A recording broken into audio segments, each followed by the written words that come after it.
It was supposed to be a storybook moment, the kind of scene that brings a standing ovation, not silence. When the bullpen gates swung open in the 8th inning at Dodger Stadium, and Clayton Kershaw jogged to the mound with 53,000 fans roaring, it felt like a flashback to his prime.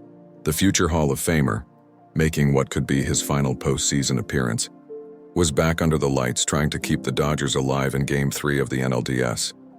But within minutes, that dream unraveled. The Dodgers were trailing the Phillies by 2 runs when manager Dave Roberts called on Kershaw, short on left-handed relievers and unwilling to use his top arms while behind. Kershaw had already recorded a clean-out to end the 7th, but the next inning turned into a nightmare. JT Realmuto led off with a solo home run. Then came a walk, a defensive error, and an avalanche of hits. By the time it was over, Philadelphia had scored 5 runs, turning a tense contest into an 8-2 blowout that reignited their season.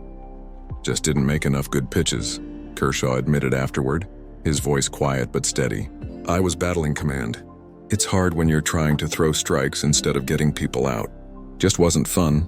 It was a cruel echo of his past in another October inning gone wrong.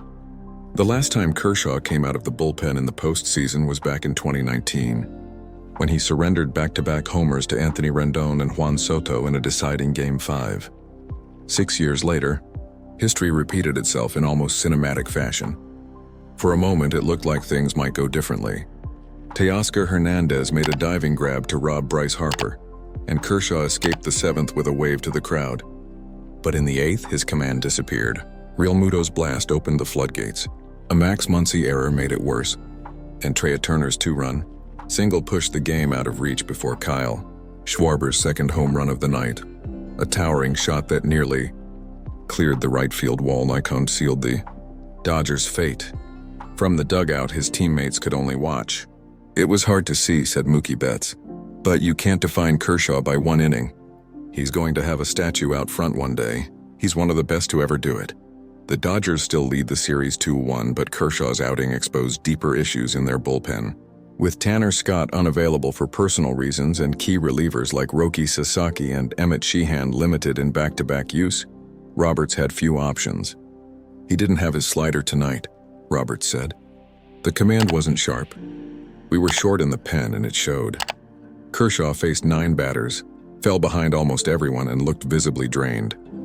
He'd spent the day adjusting his routine, throwing off flat ground and warming differently to prepare for the role.